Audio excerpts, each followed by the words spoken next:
ॐ अज्ञानतिमिरान्धस्य ज्ञानाञ्जनशलाकया चक्षुरुन्मिलितं येन तस्मै श्रीगुरवे नमः।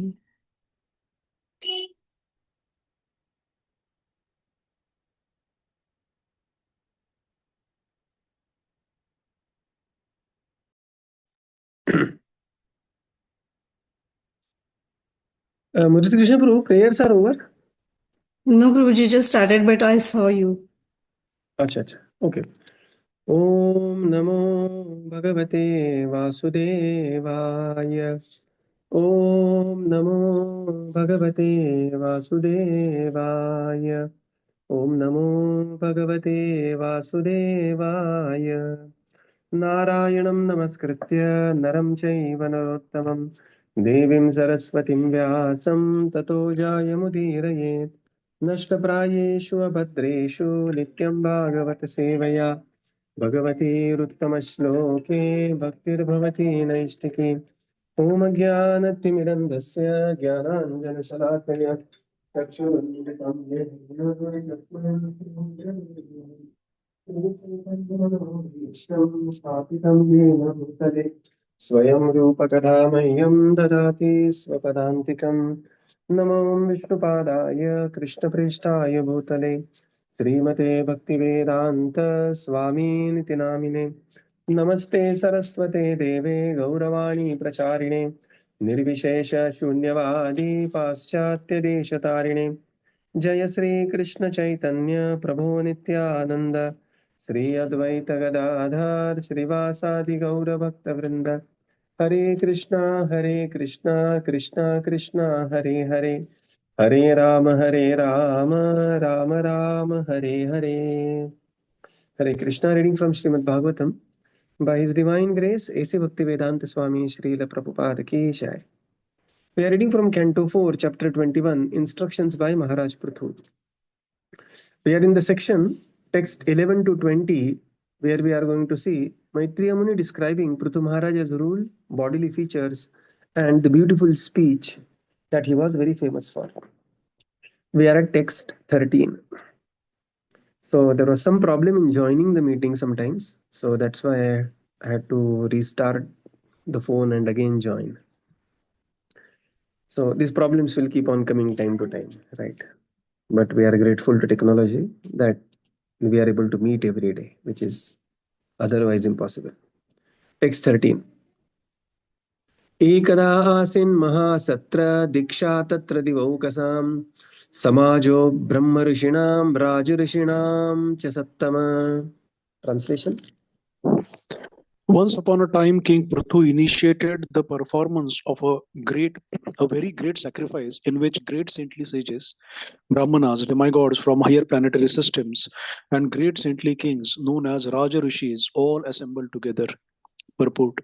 In this verse, the most significant point is that although King Prithu's residential quarters were in India, between the rivers Ganges and Yamuna, the demigods also participated in the great sacrifice he performed. This indicates that formerly the demigods used to come to this planet. Similarly, great personalities like Arjuna, Yudhishthira, and many others used to visit higher planetary systems. Thus, there was interplanetary communication via suitable airplanes and space vehicles. Hare Krishna. Yeah. So here, Ekada. Now, because here Vidura is asking, please tell me more, Maitreya Muni. I am not satisfied hearing about Prithu. I want to know even more. So now, once upon a time, Ekada. King Prithu initiated a performance of very great sacrifice where Rajarshis and Brahmarshis, they all assembled. In the purport, Srila Prabhupada mentions that one can see Maharaj Prithu resided in India, a tract between Brahmavarta, between Ganga and Yamuna. But his influence was all across, and thus many demigods, many Brahmarshis, they visited India. And not only this was one way, demigods visiting the earthly planet, even the earthly resident also used to visit demigods. Like it is said that Arjuna, almost out of 12 years of Vanavas, 5 years Arjuna was in Swargaloka. So 5 years Arjuna was in Swargaloka. And there we see that he got the sharp, and he did a lot of uddhar of many of the asuras. Otherwise, his father Indra could not do many stories. So this interplanetary system and interplanetary communication with space vehicles and aeroplanes is not something new phenomena. This is not written today. Even this purport itself, Srila Prabhupada has written at least 60 years back. So Prabhupada said that if you read Bhagavatam, you will get many great ideas. Maybe Elon Musk has read this shloka. Text 14. Tasmin arhatsu sarveshu स्वचिर्तेषु यथार्हतः उत्थितः सदसो मध्ये उडरांगिव. Translation. Translation. In that great assembly, Maharaja Prithu first of all worshipped all the respectable visitors according to their respective positions. After this, he stood up in the midst of the assembly, and it appeared that the full moon had arisen amongst the stars. Purport. According to the Vedic system, the reception of great exalted personalities, as arranged by Prithu Maharaj in that great sacrificial arena, is very important. The first procedure in receiving guests is to wash their feet, and it is learned from Vedic literature that one time when Maharaj Yudhishthir performed a Rajasuya Yagna, Krishna took charge of washing the feet of the visitors. Similarly, Maharaj Prithu also arranged for the proper reception of the demigods, the saintly sages, the brahmanas, and the great kings. Hare Krishna. Yeah. So in that great assembly of Brahmarshis and Rajarshis, Maharaj Prithu worshipped everyone according to their respective position. So this is important. Worshipping everyone, the same respect is not offered to everyone. Sometimes we feel that, oh Prabhuji, I become devotee na, bas sabko dandavat karta rahunga. And this word dandavat also has become very common, but so dandavat is to be done only to sannyasis and the deity. Of course, deity in the temple and the sannyasis we should offer dandavats. Prabhujis offer dandavats, Matajis offer panchang pranam to everyone and everywhere. There is no mention of Mataji's offering full Sashtanga Dandavat anywhere, right? Neither to deities nor to sannyasis. So the respect has to be offered according to the position. And he just stood up there, and it looked like Taranam Udurat Iva. Udurat is the moon, Iva means like. So amongst the nakshatras, among the star, just like the Nakshatranam Aham Shashi, the Shashi, the moon is there. Similarly, King Prithu was brilliantly shining in the assembly of great stars, Brahmarshis and Rajarshis. Srila Prabhupada mentions in the purport that this worship of the Atithi Devo Bhava, is very important part. And even when the enemy comes to one's house, when he is supposed to be received with great care and affection. Okay. Enemy come to our house not for fight. So, and these are personal laws. See, many times, we mistake between the personal dharma with the dharma of the Rashtra. Like, the Afghan luteras are standing on the border, and the border security force cannot just tell them that, oh, you are Atithi. No, they need to be shot down, shot dead. So, the personal dharma, the Vayaktik dharma and Rashtra dharma, these are two different things. We should not mistake applying personal to Rashtra. But the personal dharma is like this, that when Yudhishthir, and then Prabhupada mentions Yudhishthir Maharaj performing Rajasuya Yagya and Atithi Seva, Lord Krishna very happily picked up this service. He pounced on this seva, that I will wash the feet of great Brahmanas and the Vaishnavas. Where Duryodhan pounced on the seva, that I will collect the gifts. Karna pounced on the seva, I will be in charge of charity. So Krishna, Lord Krishna, he took the charge of washing the feet of the visitors. This is the humility of the Supreme Lord. So this is about Atithi Seva to be performed. Text 15.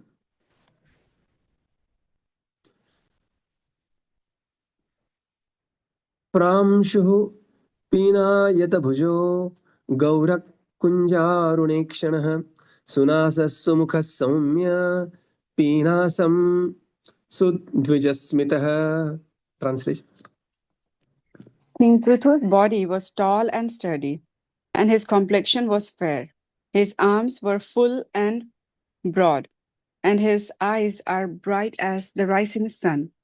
His nose was straight, his face very beautiful, and his personality grave. His teeth were set beautifully in his smiling face. Purport Maharaja. Amongst the four social orders, Brahmanas, Kshatriyas, Vaishyas, and Shudras, the Kshatriyas, both men and women, are generally very beautiful, as will be apparent from the following verses. It is to be concluded that not only were Maharaj Prithu's bodily features attractive as described here, but he had specific all auspicious sign in his bodily construction. As it is said, the face is the index of the mind. One's mental constitution is exhibited by his facial features. The bodily features of a particular person are exhibited in accordance with his past deeds, for according to one's past deeds, his next bodily features, whether in human society, animal society, or demigod society, are determined. This is proof of the transmigration of the soul through different types of bodies. Hare Krishna. So now text 15 to 18, we are going to see bodily features of Maharaj Prithu. How extremely beautiful Maharaj Prithu was. Look at the verse here now. Pramshuhu Pinayata Bhujo, right? Gaura Kunja Arunekshanaha. So Prithu Maharaj's body was very tall and sturdy, and his complexion was fair. His arms were full and broad, and his eyes were as bright as the rising sun. Kunjaruna Ikshana. So these eyes were as bright as the rising sun. This is Maharaj Prithu. His nose was straight, Sunasa. His face was very beautiful, Sumukha. Right. And then his personality grave, Saumya. Pinansaha Sudvijasmitaha. His teeth were set beautifully in his smiling face. What a verse it is, right? We remember some Bollywood song, Tera Chehra, all that. Most of these Bollywood songs are derived from the Bhakti literature. They are just translated from Sanskrit to Urdu and, and tuned from many of the songs. I mean, not all, most we won't say, but many. You take tune from the Western country and, the description from Bhakti literature and just make a good masala out of it. Okay. If you watch this Karan Verma podcast, you will get a lot of Bollywood ka. There is a very good thread on Twitter also, Gems of Bollywood. Okay, very nice thread it is. So anyway, back to Prithu Maharaj. In the purport, Srila Prabhupada mentions there are four social orders, Brahmana, Kshatriya, Vaishya, Shudra, and amongst them, especially Kshatriyas, both men and women are generally very beautiful. Right. Of course, every Varna will have their own beauty. Brahminical beauty will be different, Kshatriya beauty will be different. Similarly, the Vaishya and the Shudra. Right. And here there are descriptions of Maharaj Prithu's bodily features. And Maharaj Prithu is also the Shaktiavesh avatar, and therefore there are Mahapurusha signs, all auspicious signs on the bodily construct of Maharaj Prithu. So, Sumukham, Prabhupada says, the face is the index of mind, and one's mental constitution can be exhibited on one's facial features. Okay.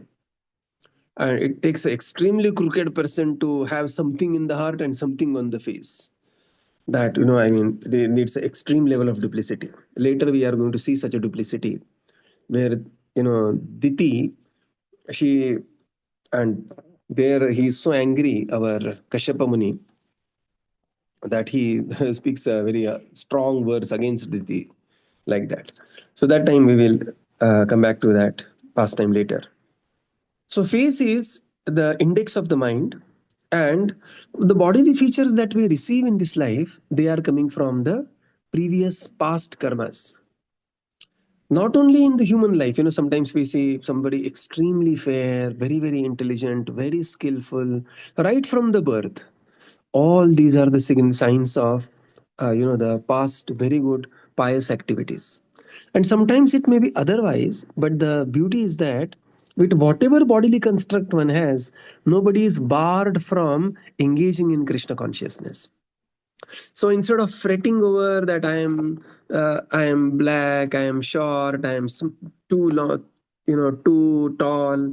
So on the bodily feature, the most intelligent part of the life is to engage body in the service of the Supreme Lord. And so one should be aware that the current body that we have received, along with the duration within the body, the number of breaths that we are going to take, is all decided during by our past karma. Right. So what we cannot change, we should not unnecessarily fret around. Simply accept. Instead of somebody who is very beautiful and becoming envious of him or her, and somebody is born in a rich family, and instead of becoming envious of them, just appreciate them. Envy is negative appreciation, anyways. So we are becoming envious of somebody. Literally means that we are appreciating their past karmas. So not only in the human life, but also in the animal society, demigod society, all this is determined by one's past karma. Right. So certain situations we are born with, certain bodily construct we are born with, the parents that we receive, the children that we receive, a lot of it is coming from the past karma. Even in the animal society, Prabhupada writes, sometimes you may see a dog, of course, now, all with all respect to dog, but he may be having beautifully dressed, the way the dog is being dressed, and just moving in some BMW or something like that. You may feel, yaar mere life se ye dog ka life acha hai, he's living what a life. Yeah, and that shows actually that even the not all dogs will have that fortune. There will be some street dog, there will be some dog, uska pair toota hai and mar mar ke chal raha hai. There are different kinds of dogs. So now all dogs are not same, because they are receiving their fortune based on their own past karma when they were having the human form of life. Right. So Prabhupada says even the animals, they receive, the animal society also, they will receive based on their past karma. Text 16. व्यूढवक्षा बृहच्छ्रोणीर् वलिवल्गो दलोदरः आवर्तनाभियोजस्वी Kanchan उरु उग्रतपात. Translation. The chest of Maharaj Prithu was very broad, his waist was very thick, and his abdomen, wrinkled by lines of skin, resembled in construction a leaf of a banyan tree. His navel was coiled and deep, his thighs were of a golden hue, and his instep was arched. Yeah. Vyudhavaksha, he was a very broad chest, 56 inch, like that in modern times. And then Bruhat Vroni. So this is how his waist was thick, his abdomen, wrinkled lines on the skin, his navel was coiled and deep, his thighs were golden hue, and his instep was arched. Right. So this is how Maharaj Prithu resembled extremely beautiful personality. Text 17. Very rarely the description of the male form is given. Generally it is given for the Supreme Lord. Maharaj Prithu is Shaktavesh Avatar, is Jiva Tattva. But here it is, how beautiful Maharaj Prithu himself was. Text 17. व्यजिता Shri नियमेन्यस्त्य भूषणः कृष्णाजिनधरः श्रीमान् कुशपाणि कृतोचितः. Translation. Which is the verse? 17, na? 17. I read 18. So sorry. Really sorry. Yeah. सूक्ष्मवक्रासितस्निग्ध मूर्धजा कम्बुकन्दरः महाधने दुकलोचये परिधाय Paridhayopaviya cha. Translation? Both we can read together. Hmm. The black slick hair on his head was very fine and curly, and his neck, like a conch shell, was decorated with auspicious lines. He wore a very valuable dhoti, and there was a nice wrapper on the upper part of his body. Next.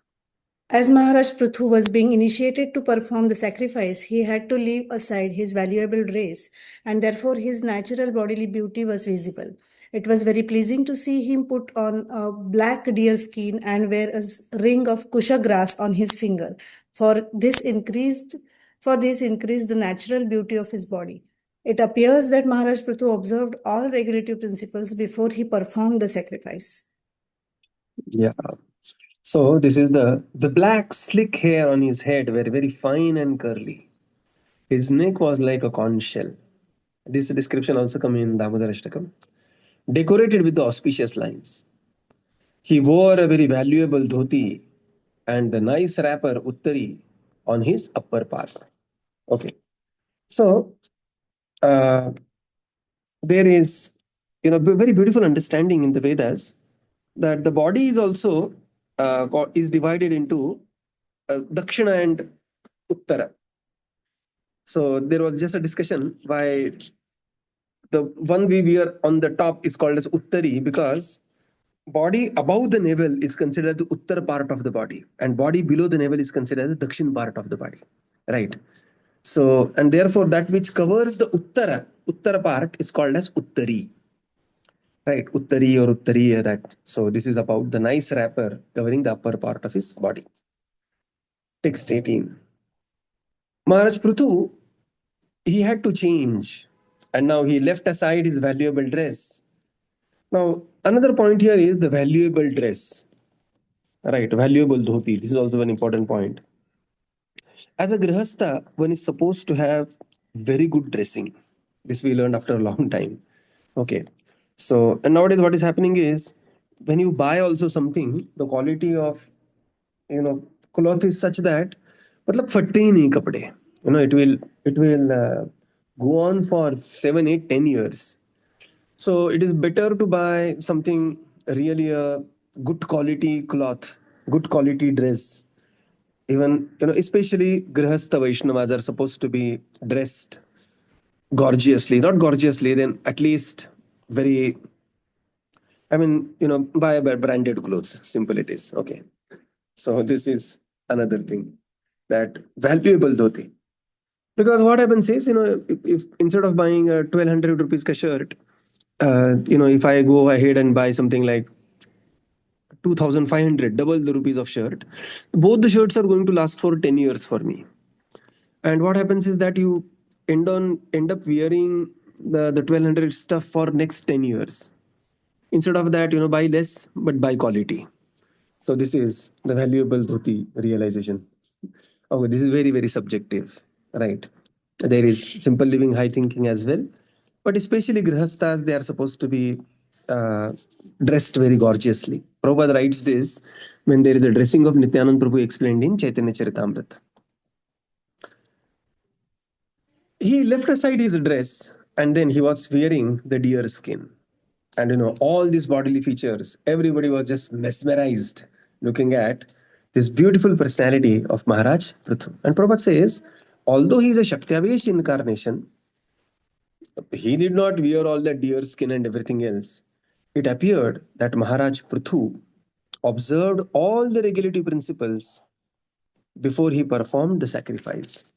And that's why Chaitanya Mahaprabhu says, observing of Vaishnava etiquette is real ornament for a devotee. Right? So this is very important, observing the etiquettes, simple etiquettes, but observing them very well. Like, which are the etiquettes we should observe? When we enter the temple, knocking the door, offering Panchang Pranam, coming out of the temple, offering Panchang Pranam. When we meet devotees, offering Panchang Pranam to them. Simple things. When we are honoring Prasadam, saying these full prayers, Maha Prasade, Govinde, Namo Brahmani, Vaishnave. Sometimes, this back to basics prayers, these are the real ornaments for a devotee. when we are addressing the devotee, should write his grace, you know, not not taking the names casually, just being slightly slow and slightly meditative and slightly being aware of what we are doing. So these are observing etiquettes, right? So observing etiquettes is real ornament according to Chaitanya Mahaprabhu. So wonderful three lessons we have here. Uttari and valuable dhoti, and he is observing the etiquettes. Now text 19 is extremely beautiful shloka. Text 19, no, text 20, sorry. Text 19 is again continuation of शिशिरस्निग्धताराक्षः समैक्षतः समन्ततः उचिवान् नीद उर्वीश सद संहर्षयन्निव. Translation? Translation: Just to encourage the members of the assembly and to enhance their pleasure, King Prithu glanced over them with eyes that seemed like stars in a sky wet with dew. He then spoke to them in a great voice. Hare Krishna. Yeah. Now the eyes of Maharaj Prithu. Just to encourage. Encourage whom? Brahmarshis and Rajarshis are sitting there. Right? ऐसा नहीं है कि some first year engineering boys are sitting. Brahmarshis and Rajarshis who have traveled from the planetary systems and to encourage them. Right? This is the style of Maharaj Prithu, the grace, the greatness. Right? So, to enhance their pleasure, King Prithu glanced over them. How? With eyes seemed like the stars in the sky wet with the dew. Okay, this is the beautiful eyes of Maharaj Prithu. Text 20. Text 20 is extremely beautiful verse. We'll recite this one. Charu chitrapadam slakshणम चारु चित्रपदं लक्षणं मुष्ट्रं गूढमविक्लवम् मुष्टं गूढमविक्लवम् सर्वेषामुपकारार्थं सर्वेषामुपकारार्थं तदा अनुवदन्निव. Translation? Maharaj Prithu's speech was very beautiful, full of metaphorical language, clearly understandable and very pleasing to hear. His words were all grave and certain. It appears that when he spoke, he expressed his personal realization of the absolute truth in order to benefit all who were present. But Maharaj Prithu was beautiful in his external bodily features, and his speech was also very glorious in all respects. His words, which were nicely composed in highly metaphorical ornamental language, were pleasing to hear and were not only mellow but also very clearly understandable and without doubt or ambiguity. So these are the 7 qualities of Maharaj Prithu's speech. Charu, beautiful. Chitrapadam, in the flowery metaphorical language. Slakshanam, clearly understandable. Oh, both. Yes, it was metaphorical and it was clearly understood. Mrishtam is very pleasing to hear, very delightful. Gudham, at the same time grave. Then Anuvalikam, that is without any doubt or faultless speech. Sarvesham upakritam, it is for good for everybody. These are the 7 qualities of speech of Maharaj Prithu. We simply say it should be right, kind, necessary, and if you want a bigger number, these are the 7 qualities, how the speech should be. Right. In the purport, Srila Prabhupada mentions Maharaj Prithu was beautiful in his external bodily features and his speech was equally glorious. I say Brahmarshi and Rajarshis are not going to come down. Right. The quality of speech attracts quality of people in our life. And or can repel also how we speak, right? So this speech is it was very glorious in all respects, his words. And sometimes especially speaking to children or speaking to near and dear ones, it is not that we are wonderful in all our everybody, but and then our child feels in the heart that papa ko ghar aake dekho kaisa baat karte hain mere se karke. Not like that, everybody, this is his words were nicely composed in a highly metaphorical language, ornamental language, and at the same time, they were very simple to understand. Gudha. They were very meaningful and they were meant for benediction for everyone. So this is how Prithu Maharaj's bodily construct, his beautiful eyes, and his speech is being described here. So we will conclude here and continue tomorrow. Srila Prabhupada ki jai, Gaura Jai. Bhakta Vrinda ki jai. Thank you, Jai. Prabhupada. Thank you, everyone. Hare Krishna. Thank you, Thank you. Prabhuji. Hare Krishna. Thank you, Prabhupada. Thank you, Prabhupada. Hare Krishna. Thank you, Thank you, Prabhupada. Prabhupada. Hare Krishna. Hare Krishna. Thank you, Prabhuji. Hare Krishna. Thank you, Prabhupada. Thank you, Prabhuji. Thank you, everyone. Hare Krishna. Thank you, Prabhupada. Thank you, Prabhuji. Hare Krishna.